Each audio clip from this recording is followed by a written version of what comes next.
tratamento humilhante, agressões verbais, recusa de atendimento, procedimentos não tão necessários, tudo isso é violência obstétrica, que é o tema do nosso programa de hoje. Agora nós vamos falar com a advogada, a doutora Carolina Mendes. Tudo bom, doutora? Seja bem-vinda. Obrigada. São 3 filhos, né? 3. Uma escadinha de... Deu um intervalo bom, assim, do primeiro para o segundo, e a próxima é bem pertinho. São 2 meninos, uma menina. O primeiro tem 12 anos. Tem 12. O segundo tem 2. 2. E a terceira tem 4. E a Lady, 4. E os nomes? Henrique, Heitor e Catarina. O Henrique, que tem 12 anos, foi parto... Foi cesárea. Cesárea. Como é que foi essa experiência? Bem, parto, eu vou começar já falando de parto. Não é propriamente parto, porque parto é um movimento fisiológico do corpo da mulher e que chega na culminância do nascimento do bebê. Acabou sendo intervenção cirúrgica. Eu queria muito que fosse um parto normal. Aconteceu que a bolsa rompeu perto do Natal. A médica tinha antecipado a viagem dela em um dia. E quando a gente ligou para ela, ela estava viajando na estrada e não dava mais para voltar, estava muito longe.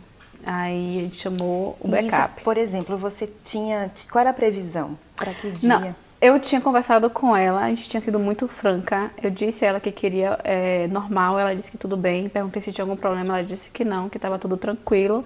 Inclusive, ela falou assim, ela tá chegando muito perto do Natal e aí eu tô com receio, eu vou viajar, ela me avisou que iria viajar. Entendi. Aí eu falei assim, tá, eu vou aguardar do mesmo jeito, você me disse, se for o caso de nascer e você não estiver, se tem um backup, ela me deu o backup e eu fiquei tranquila. Sim. É da sua confiança, vai ser da minha também. Só que ela antecipou. Ela antecipou a viagem e você teve bolsa rota. Aí a bolsa ficou rota, mas não foi esperado o trabalho de parto evoluir. Quando a gente acionou o backup, que a médica chegou, eu já fui direto para a sala de cirurgia. Aí a gente começa, eu diria assim, a parte interessante de relatar dessa minha experiência. Foram as situações que me marcaram muito. Então, logo assim que eu cheguei no hospital, que eu não estava tendo contração ainda. Então, o trabalho de parto não tinha desencadeado exatamente. A bolsa tinha estourado, mas contrações não tinha ainda. Então eu estava muito feliz, já tinha trocado de roupa, estava usando o avental, né, do hospital, quando passa por mim uma enfermeira e me pergunta, por que você está feliz assim? Aí eu falei assim, eu tô grávida, eu vou ter meu bebê, tô super feliz. Ela, mas sorrindo desse jeito? Eu falei assim, claro que eu tô sorrindo. Aí ela, você não foi pro soro ainda não, né? Aí eu, inclusive, não entendi, porque soro? Não entendi. Ela, você vai pro soro, você vai entender. Aí ficou nesse suspense, né? Aí me chamaram para assinar a guia de internamento lá, e eu fui assinar. Quando eu fui assinar foi que eu senti a primeira contração. Aí enquanto eu assinava que eu sentia a contração, eu me contorci toda para assinar. Aí a enfermeira, ou técnica, né, que nesse momento é difícil distinguir, creio que técnica até, ela disse, agora tá gostoso, não tá? Cadê o seu sorriso? Aí eu fiquei passada, né, com aquela situação. Aí começaram a vir as primeiras, eu digo assim, que de Henrique eu lembro bem das primeiras contrações, porque era uma coisa que eu desejava demais, o parto. De ter o trabalho, de passar pelo trabalho de parto, de descobrir que dor é aquela que todo mundo diz que a mulher quase morre com aquela dor. Sim. Eu estava muito desejosa de conhecer aquilo ali, então eu sentia como umas ondinhas que vinham, uma coisa muito gostosinha no início, que ficava dolorido no final. Mas foram poucas as que eu senti. E eu fazia agachamento, eu tentava agachar, e aí as pessoas estavam, meu Deus, corre que essa menina vai parir aqui, se ela continuar se agachando desse jeito. E eu tinha lido algumas coisas à época, né, 12 anos atrás, eu tinha lido algumas coisas, eu era muito nova. Mas quando chegou a médica, a gente foi direto para a sala de cirurgia, ela fez o toque, eu não senti nada. E ela tinha dito que eu não tinha nenhum dedo de dilatação, que a bolsa estava rota, que tinha risco de infecção, que o bebê poderia sofrer e que se eu queria arriscar. Aí eu... Diante disso tudo, como é que arrisca, não né? Eu falei assim, arriscar o quê? Não tenho que se arriscar, porque é a vida do seu filho que está ali. Então, diante daquela situação toda, eu aceitei fazer a cirurgia, né? À medida que, quando eu aceitei, ela saiu para fazer a higienização e as pessoas se prepararem.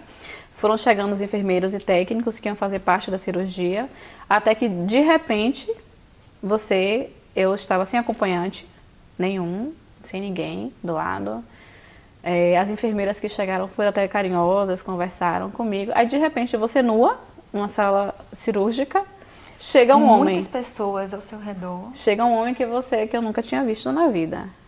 Mal olha pra minha cara, aí eu pergunto, eu dou boa noite, quem é você? Aí ele olha pra mim com muito desdém. Boa noite, eu sou Alexandre. Eu lembro até hoje o nome dele. Sou Alexandre, o seu anestesista. Aí eu falei assim, tá, obrigada. Ou seja, nem informa pra mulher que nada, tá acontecendo. Ele nem... Um negócio assim, mente gélido, mente frio. Não é? Totalmente desumanizado. Não, aquilo ali... Completamente. É pra deixar qualquer um, né, de cabelo em pé. Aí eu sei que durante a cirurgia, quando ele foi aplicar anestesia, ele empurrou a cabeça, ele fica assim na posição, empurra a cabeça, e faz assim, aí o que é? Ele não mexa, não sei, você vai ficar paralítica. Aí eu falei assim, meu Deus, o que é isso? Aí você volta, ele segura a sua cabeça, aplica, né, fique quieta, aí você fica ali sem nem querer respirar direito. Com medo, porque você não foi informada como era a melhor posição nada, e o que acontecer, nada disso, é completamente absurdo. Agora eu vou falar com o Dr. Rodrigo Lemos, que é médico obstetra. Tudo bom? Seja bem-vindo, doutor. Bem. Me conta sobre o que realmente caracteriza a violência obstétrica. É isso, a violência obstétrica, ela tem várias formas. Tem a violência obstétrica na parte técnica, que é na grande quantidade de episiotomias, na manobra de Christeler, que é uma manobra que se usava fazendo força no fundo uterino da mulher durante o parto. Na medicalização, com uso de ocitocina para todas as pacientes, com indução sem indicação. Então, existe a outra forma também, da forma da agressão verbal. Então, existe aquela conversa de tá gritando agora, na hora que fez não gritou. Muitas referem muito a essa frase, né? É muito comum no ambiente hospitalar, né? E infelizmente isso ainda acontece. Então existem essas formas diferentes de violência obstétrica que infelizmente a gente ainda vê nos hospitais. E convive bastante com isso, né? Então é muito comum, né, isso acontecer, infelizmente. Tem melhorado muito com essa corrente de humanização do parto, com a introdução da rede cegonha nos hospitais públicos. Isso melhorou muito com a introdução das enfermeiras para assistência nos partos de baixo risco. Isso tem melhorado muito. A conscientização, os projetos de educação continuada têm melhorado, mas ainda, infelizmente, ainda acontece. Agora nós vamos falar com Meire Galvão, que é enfermeira obstétrica. E aí, Meire, conta pra gente como o que se caracteriza realmente a violência obstétrica? Então, Viviane, agradeço o convite e vou mais ou menos esclarecer um pouco desse termo que tem sido muito ventilado na mídia nesses últimos anos. A violência obstétrica, ela é classificada, ela é conceituada especialmente por todos os tipos de maltratos que a mulher sofre quando internada para situação de parto. Para ter seu parto. Ela é acometida nas maternidades públicas e privadas do Brasil inteiro. Não é só da pública, né? A gente vê isso em qualquer espaço, né? Tanto na maternidade pública como na privada, de forma diferente. Quais são os tipos? Então, por exemplo, o tom de voz, o não responder as perguntas, não esclarecer a mulher do processo do parto, do trabalho de parto, das contrações, se constitui um tipo de violência de comunicação.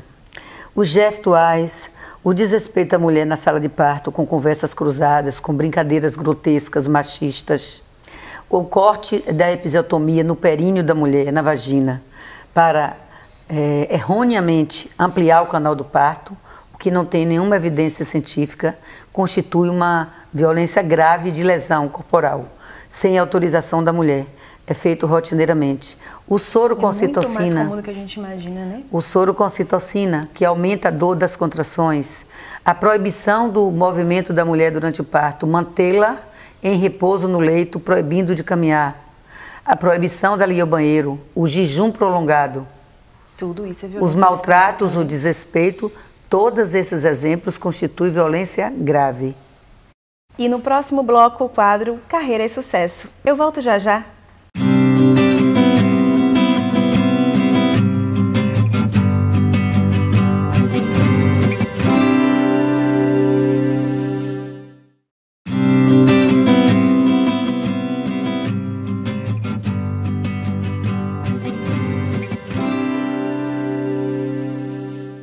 Toda semana aqui no Toques de Mãe, nós trazemos uma profissão para ajudar você a pensar na sua carreira. É o quadro Carreira e Sucesso. E o quadro Carreira e Sucesso agora de cara nova. E eu vim pessoalmente conhecer o curso de gastronomia e eu vim conversar com o professor Antônio Carlos. Tudo bom, professor? Tudo bem, graças a Deus.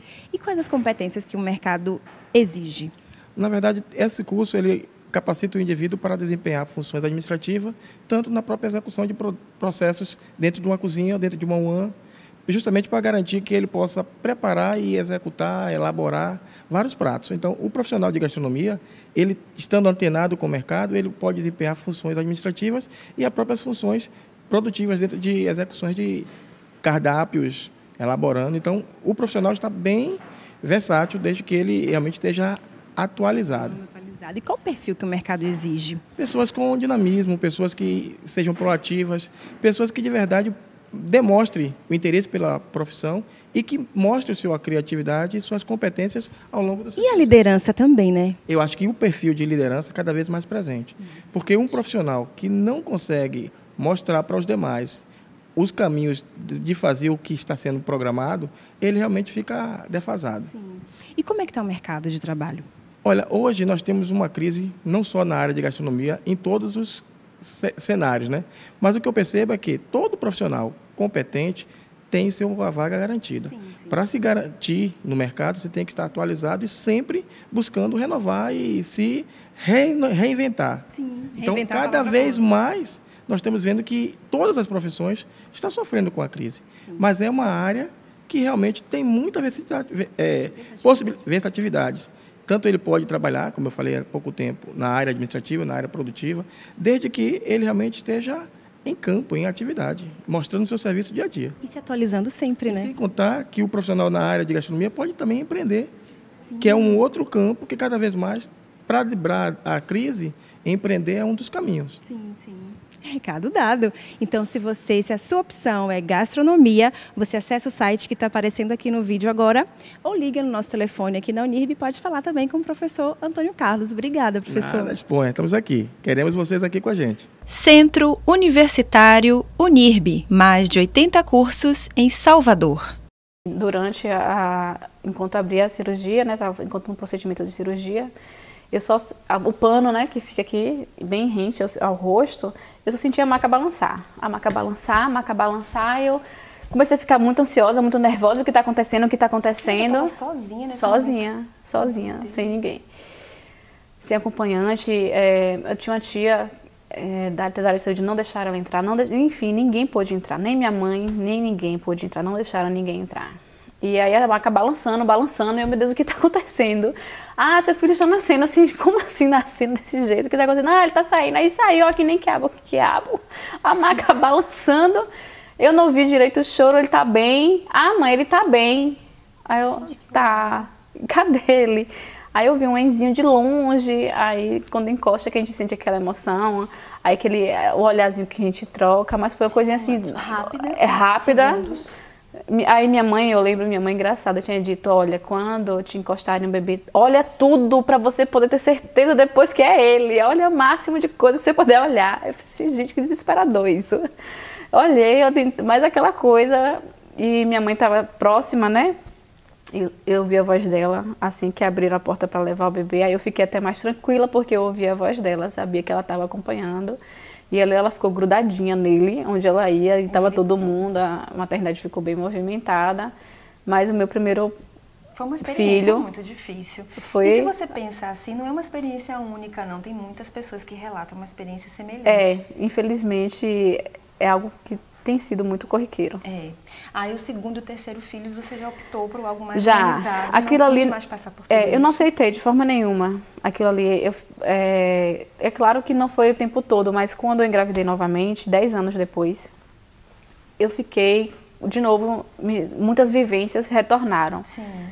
Do que eu tinha passado. Então, uma coisa eu comecei a me informar e conhecer médicos, tanto é que eu tive muita dificuldade de ficar com o médico na segunda gestação, porque eu não gostava de nenhum. que eu fosse, esse eu não quero, esse eu não quero. Trauma também, eu né? não quero esse, eu não quero aquele. Eu não me sentia bem, eu não conseguia ficar com o médico, até que encontrei um médico que aparentemente seria a médica da redenção. Assim, encontrei alguém seguro, alguém que se agarra e se sente bem. Porque essa coisa da segurança é muito sério, né? Você precisa se sentir Demais, muito segura com esse médico. Que é uma entrega da sua Porque vida. É uma entrega da sua vida, exatamente. E do então, seu muitas filho. peregrinam muito até encontrar uma pessoa que seja menos gélida, que seja menos técnica demais, Acolhedora, que seja mais humana, que seja acolhedora, quente, eu diria, isso, né? Que olhe você de uma forma mais holística, né? Não fique tão preso a um protocolo de fazer anamnese com aquela pessoa que entra ali cheia de sonhos, cheia de expectativas, e ela ali totalmente técnica, né? Olha pra você, faz aquelas perguntas friamente. Você entra, sai, pronto. E você fala, meu Deus, essa pessoa que vai fazer o parto da pessoa mais importante da minha vida, comigo foi muito semelhante, assim. Eu tive uma experiência muito difícil, porque foi uma violência obstétrica também, né? Como eu te relatei mais cedo. Que assim, eu fiquei 13 horas em trabalho de parto. Eu senti as contrações durante 13 horas. Eu tive bolsa rota numa sexta-feira, meia-noite. Olha a hora que acontece. Eles gostam de vir sempre na madrugada, coisa, né? E foi meia-noite, meu médico viajou, foi pra praia. Que nem o meu, hein? Igual a sua história. Ele cortou todos os contatos e aí eu fui procurar minha rede de contatos para procurar uma ajuda. A gente se direcionou para a emergência do hospital. Eu cheguei, fui muito bem recebida, fui bem acolhida, mas teve exame do toque, que para mim foi muito doloroso, já foi muito invasivo para mim, porque eu não esperava aquilo. Meu Deus, por que dói tanto isso? Para mim foi muito doloroso. Até que eu subi para o apartamento. E nessa foi meia-noite até as 13 horas do dia seguinte, sentindo uma dor imensa, praticamente só. Eu estava com meu marido ao lado, só que nenhum profissional veio conversar comigo. Eu vomitei, que te orientasse. Nenhum orientou. Eu vomitei, ele não sabe. Aí eles viram aquilo, perguntaram se aquilo era vômito ou se era algum líquido para perceber se era o feto em sofrimento, porque se era mecônio, né? Se era um mecônio, mas assim, só viu para me dizer, olha, entrou uma gravidez, entrou uma gestante agora, gemelar, é grave, eu não posso te levar para operar.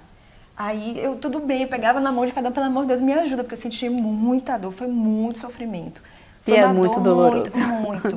E aí, qual foi o depois disso? O depois foi que, quando chegou 13 horas e tudo aconteceu, o parto aconteceu, eu entendi que ele se passou. O meu médico, ele recebeu R$6.000 pelo parto. Então, como ele era coordenador da maternidade, ninguém queria pegar o meu caso, porque ninguém queria atravessar o médico. Então, era uma coisa entre eles, acordada, e o meu sofrimento ali não importava. Não importava. E também um sofrimento, porque foram 13 horas de muita dor. Mas é um sofrimento. É um sofrimento e você não sabe o que está acontecendo. Nesse sentido, nessas circunstâncias de você não ter ninguém que te oriente, ninguém que te acolha, ninguém que te acalme, que tente aliviar a tua dor, é um sofrimento. É um sofrimento. Então você vê que são histórias paralelas, começaram até muito semelhante, elas tomam outra direção, mas tudo isso é violência. Né? De algum modo, essas duas... Elas combinam a mesma coisa, né? Cirurgia. Exatamente. A cirurgia. Por que acontece, doutor? Qual a explicação que a gente poderia dar para isso continuar ainda a acontecer, né?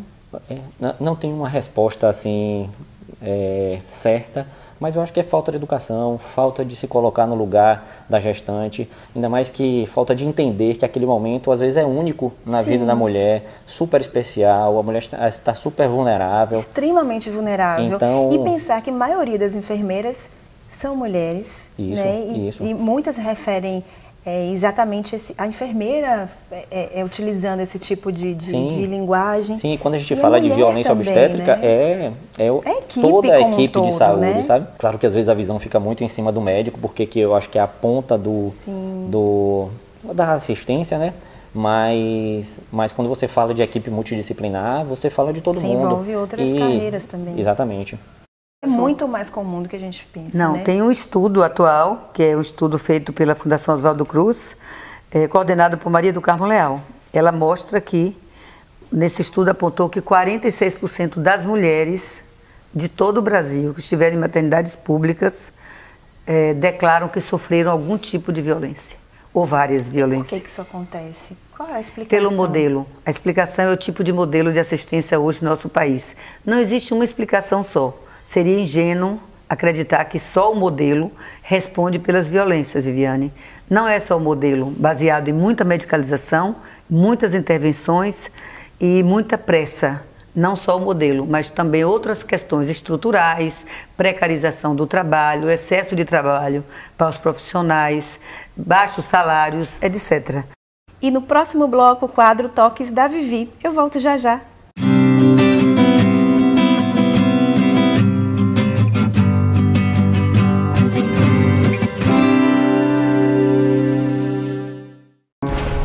Quando uma criança não pode se desenvolver, perdemos a oportunidade de melhorar o mundo. Educar para a NBV é construir caminhos para que as pessoas construam seus sonhos e a nossa chance de viver em um lugar mais justo. Alimente o futuro de milhares de crianças pelo Brasil.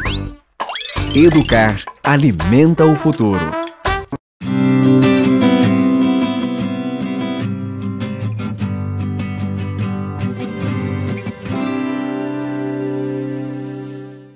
E no quadro Toques da Vivi dessa semana, eu vou destacar, em vez de um vídeo, eu vou destacar uma playlist. Ela se chama O que nos ensinam sobre.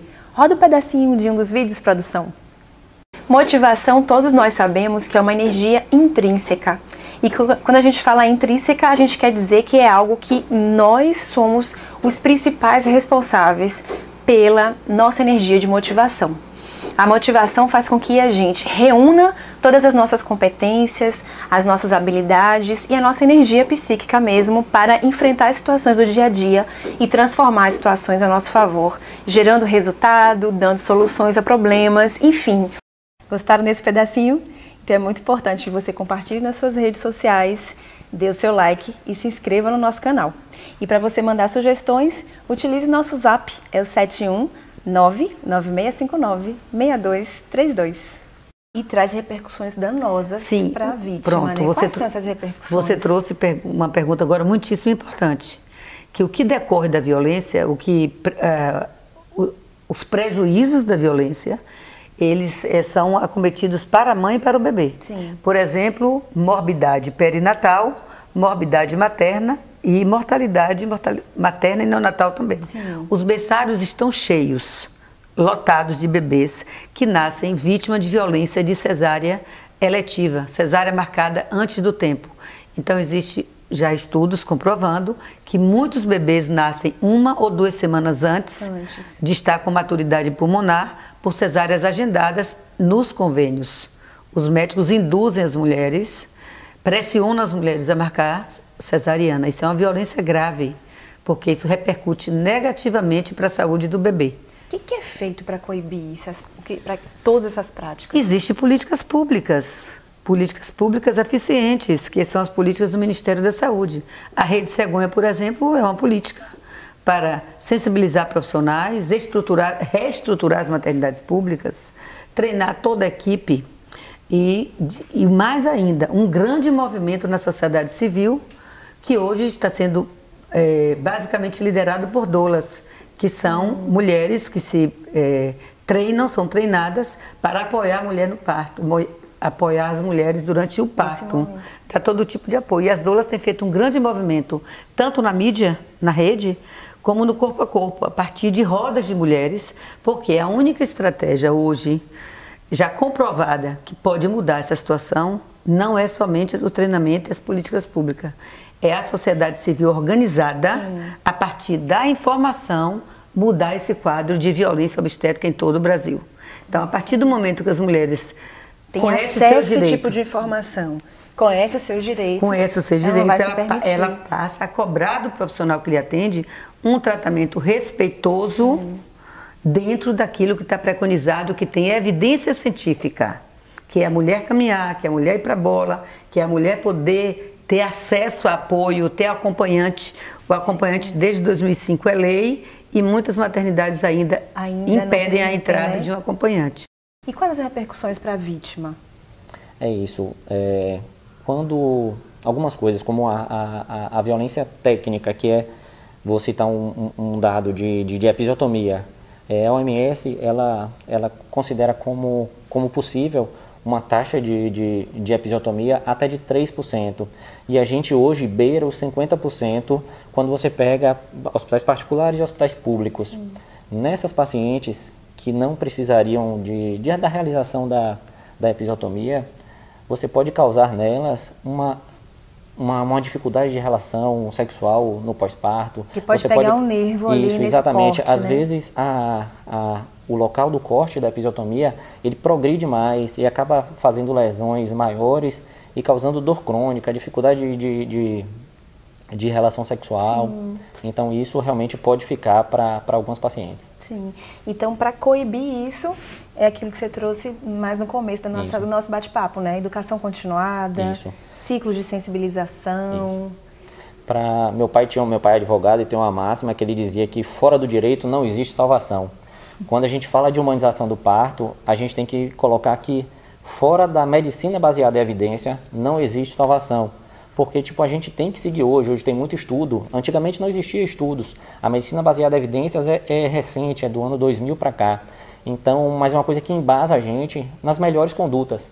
Então, realmente, se a gente conseguir seguir a medicina baseada em evidências, levar isso para nossas gestantes, a gente com certeza não vai cometer esse tipo de violência técnica, porque seguindo protocolos, você consegue dar uma assistência melhor. Hoje é tudo muito bem estudado. Então, e evitar isso que era anteriormente pensado como uma grande solução para evitar o sofrimento do bebê e para facilitar esse parto, né? Mas que hoje em dia não se configura mais como uma boa solução. Exatamente, né? A episiotomia era realizada para isso, para que o bebê saísse mais rápido, se pensava que diminuía a incontinência urinária, diminuía a incontinência fecal. Tinha-se uma boa intenção, mas de repente o uso desorganizado, A intenção né? era boa, mas se fazer para todo mundo nunca é... Não é o preconizado. Não é de jeito nenhum. Então, assim, o que eu acho importante é que as mães, elas precisam realmente se informar. Porque a identificação de violência obstétrica, ela vem com informação, com conhecimento. Não é só com a sensação. A intuição nossa é importante, as sensações são importantes, mas conhecimento também é. Então, para a gente poder saber o que está acontecendo, a gente precisa se informar. E essa informação é que vai permitir fazer esse movimento judicial. Por que é interessante esse movimento judicial?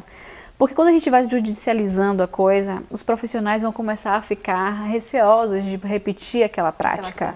Então, eu acho que é importante, eu acho que o movimento judicial ele tem essa faceta importante, socialmente mesmo, para que os profissionais, seja ele médico, técnico, enfermeiro ou recepcionista que está ali numa maternidade, ele saiba que se ele não agir de forma educada, respeitosa, acolhedora, ele pode sofrer uma penalidade. E que a justiça vai atuar, mas a justiça só vai atuar mediante a movimentação da mãe que já sofreu, né? Daquele paciente, daquele acompanhante que denunciou. Então, são situações que hoje em dia já estão sendo mais discutidas, né? Que a sociedade está debatendo de forma mais viva, mais contínua. E está trazendo isso como uma demanda para o Poder Judiciário. São poucas ainda as ações que existem, né? As pessoas ainda estão se habituando à ideia de acionar, porque imagine uma mãe que acabou de ter o seu bebê, ela está ali, não vai pensar, a dor, a ferida, o sofrimento vai estar vivo, forte, traz repercussões importantes na diversas, vida dela, né? Diversas, mas ela não vai acionar. Num primeiro momento não. No primeiro momento não. Mas ela saiba que depois, como é importante fazer esse com certeza, passou, esfriou um pouquinho, aquilo ali está doendo, se informa melhor. Isso aqui é uma violência, eu quero realmente que não se repita, porque a reparação daquele profissional não é só uma questão financeira que a gente pensa, um dano moral, uma indenização. A ideia não é somente isso, é de que ele também repense a sua atuação e não pratique com outras mulheres.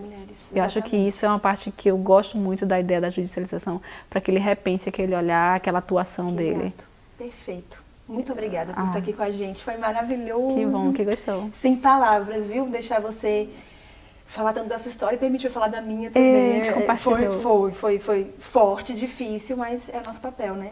A gente tem que informar. Acho que os que não restam depois do que a gente passa é informar.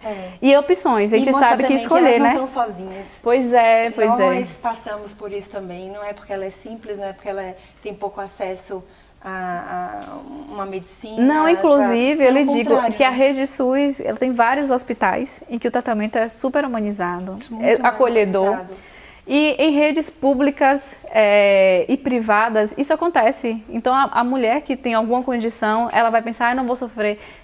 Ela sofre. É um engano, né? Eu acho que a gente tem que pensar na condição mulher. Isso. não é se ela é rica, se ela é pobre, se ela está na classe média, não. Mulher tem que se informar, Sim. tem que saber pelo que vai passar. Isso. E tem que se cercar, o que vai protegê-la de passar por uma violência obstétrica, sobre tudo que eu já aprendi, do que eu vivenciei, ela se cercar de pessoas acolhedoras, amáveis, Sim. que vão estar ali para protegê-la, Apoiar, ajudar, acolher, justamente. acolher. Exatamente. Tudo isso que você está dizendo. Obrigada, viu, doutora? Ah, nada. Até a Precisando, próxima. estou à disposição. Obrigada. Vocês acompanharam no programa de hoje como a violência ela não se caracteriza e não se configura somente com aspecto técnico, como um corte, que é a chamada episiotomia. A gente pensa que violência é sempre física, e a violência também pode ser simbólica, psicológica, e ela se configura através de palavras machistas, frases de cunho ofensivo, que pode humilhar. E uma prática que é muito importante, na verdade são duas práticas muito importantes. Primeiro, estar sempre acompanhada. Toda mãe, toda gestante tem direito de acompanhamento dentro da sala, para estar ali junto com ela todo o tempo, assim ela vai se sentindo mais segura. E a segunda prática é você se informar. Quanto mais informação a mulher tiver, mais ela vai poder lutar contra práticas como essas. E outra coisa que é muito importante, que foi dito aqui no nosso programa, é a denúncia. É muito importante denunciar. Ouvidoria, telefone, pessoalmente ou por telefone. Não se cale e você não está sozinha, tá bom? As nossas redes sociais favorecem que você nos acompanhe. Então acompanhe a gente pelo Instagram, @toquesdemãe, o nosso canal no YouTube, /toquesdemãe, todos os nossos programas estão lá. Então você que quer assistir de novo, assistir um pedaço, não assistiu no começo porque estava dormindo, então é só ir lá no nosso canal no YouTube, na playlist Toques de Mãe na Band, que você consegue pegar todos os programas. Muito importante o seu contato com a gente está recebendo muitas mensagens pelo nosso Zap, que é o 71, porque a gente está em Salvador, 996596232, e acompanhe a gente, dá o seu like lá no nosso canal, se inscreve, participe. Nosso programa é realmente nosso. Eu fico por aqui e eu encontro você sábado que vem na Band Bahia às 7h30 da manhã. Até lá!